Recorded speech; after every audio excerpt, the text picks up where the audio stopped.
The heavy-duty Ram is the most desirable pickup truck in its segment, thanks to its gorgeous interior, fantastic towing capacity, and incredible comfort. However, even this pickup has its fair share of issues, and some of which are so prominent that they come close to ruining the whole truck. So let's see if they're compromising for you as we check out the 5 reasons why you should not buy the Ram 2500.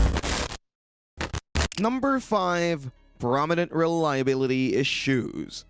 One of the biggest downfalls of the Ram 2500 is just how unreliable it is. Now, we have to say that we aren't surprised by this, as Ram is, after all, a Stellantis product, and we all know how horrible Stellantis has become over the past few years. However, one would expect that a no-nonsense workhorse truck that's designed to be fail-proof while restarting the world would, in turn, offer some kind of reassurance long-term, but it doesn't.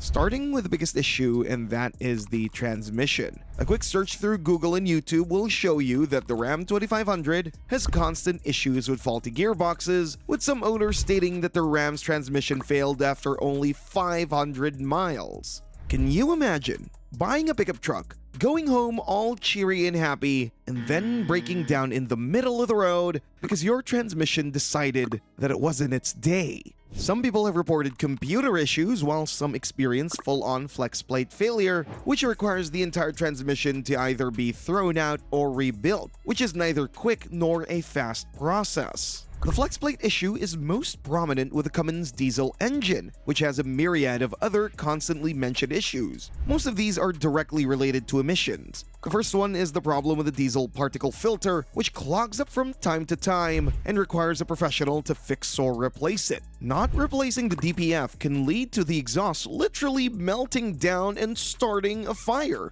which, as you might imagine, can't be good for your health or your wallet. In addition to this, the electronics on the truck could also fail, and they do it constantly. Sensors, actuators, lights, interior gizmos, you name it, and it is considered problematic amongst Ram owners. Now, granted, some owners have reported absolutely no issues, which means that buying the Ram 2500 really depends on your luck more than anything else. Number 4. Interior is very dated. Now, hear us out, okay? We're not bashing the quality of the interior here. The Ram 2500 has an incredibly well-built interior, especially for the higher-end models. There's nothing on the market that can rival it, and it is for this reason that this truck is called the Rolls-Royce of pickup trucks. However, we have to note that the interior is, well, rather outdated, and not in a good way. You see, as well built as it is, the Ram 2500's interior does very much look like a decade-old interior. There's a whole heap of all kinds of buttons and switches that clutter up the center part of the dashboard. Now, don't get us wrong. We love to see physical buttons instead of a touchscreen. However, come on! Most of these buttons will be used once in a lifetime. In addition to that, the climate controls are bound to buttons, not dials, which is just idiotic, as dials are by far the best ergonomic solution. In addition to that, the infotainment screen has its fair share of issues. Convoluted software that is very unintuitive to use, a layout that isn't exactly easy to monitor, and the fact that the lower-end models come with a minuscule 5-inch screen give a very dated feel to the interior, especially when compared to rivals. Now, this is all very logical, as the Ram 2500 still didn't have a redesign much unlike its peers. However, that is still no excuse. Oh, and since we've mentioned the 5-inch screen, get ready for our next issue with the Ram 2500. Number 3. Entry-level models are severely under-equipped. Seriously, who even decided to kit out the Ram 2500? This truck in its entry-level configurations makes very little sense. Honestly, what's up with the Ram 2500 Tradesman? It comes with unpainted bumpers and steelies on the outside, while its interior looks like nothing but a shadow of what Ram advertises. First, the quality is non-existent. Everything is made out of cheap plastic, and nothing gives a reassuring and content feeling. The seats are by far the worst contenders, as they're made from vinyl. Now, sure, vinyl is easy to maintain. However, have you ever sat on it during Texan heat? It's like sitting on a frying pan. And let's not forget about the 5-inch touchscreen in the center. Who on God's earth ever thought that such a unit was acceptable to be fitted to a 2024 pickup truck? The middle-of-the-road trims also don't fare much better, as once again, rivals do tend to offer a more modern and generally better-equipped cabin for the money, especially the Chevy Silverado HD. However, credit where credit's due. Once you hit the high-end trim levels, you're in for a treat, as nothing but the top-end GMC Sierra HD could ever come close to it in terms of quality and equipment. Number 2. Quality control issues. Again, Stellantis being Stellantis will never change. You see, the Ram 2500 isn't only known for its reliability issues, but also for the god-awful quality control that is present across the truck, be it the bodywork, the interior, or the peripherals. First of all, owners have noted that the panels tend not to be fitted correctly, which leads to glaring panel gaps, which is honestly unacceptable on a pickup truck of this caliber. Also, slightly mismatched colors tend to be a present issue, but not as panel gaps. There are also some exterior trim pieces and panels that are loosely fitted, which results in a lot of panel play. Again, it is hardly a premium feel for a premium truck, won't you agree?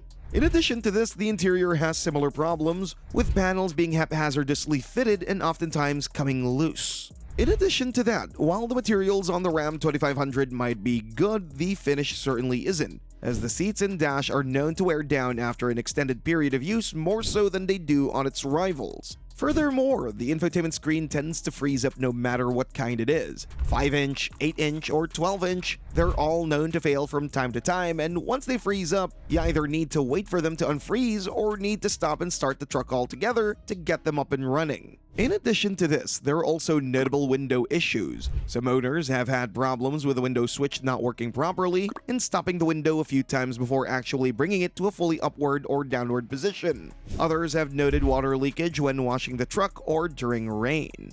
But the worst contenders by far are the suspension and drivetrain issues. First, owners have stated that air suspension tends to misbehave, especially in cold weather. Others have noted constant brake squeaking and a clunk in the center console when pressing the brake pedal when in park. There's also some driveline play among some vehicles, which results in the driveline clunking and thumping every time you come to a stop. Again, we have to mention that these issues aren't the case on all units. However, it does start to feel like a lottery once you see countless owners complaining about these issues endlessly on forums. However, the biggest problem with the Ram 2500 isn't any of these. Oh no. The biggest problem with it is completely unrelated to reliability and quality. Number 1. Redesign coming soon.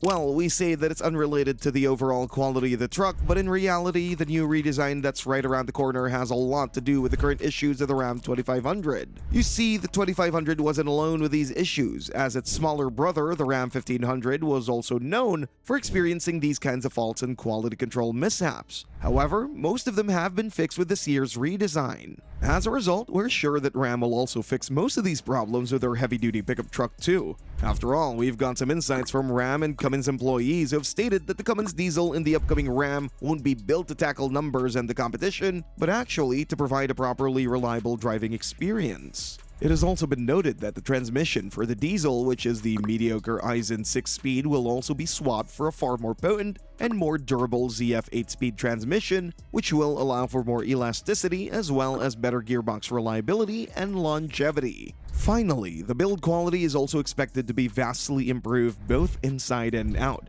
And tech features will also be a noticeable step forward, with infotainment screens getting an upgrade and electricals going through a more detailed quality control process. Overall, if you're planning on buying a mid-sized truck, then be sure to wait a little, as the upcoming Ram 2500 might be a much better deal than the current one. Thanks for watching and see you next time.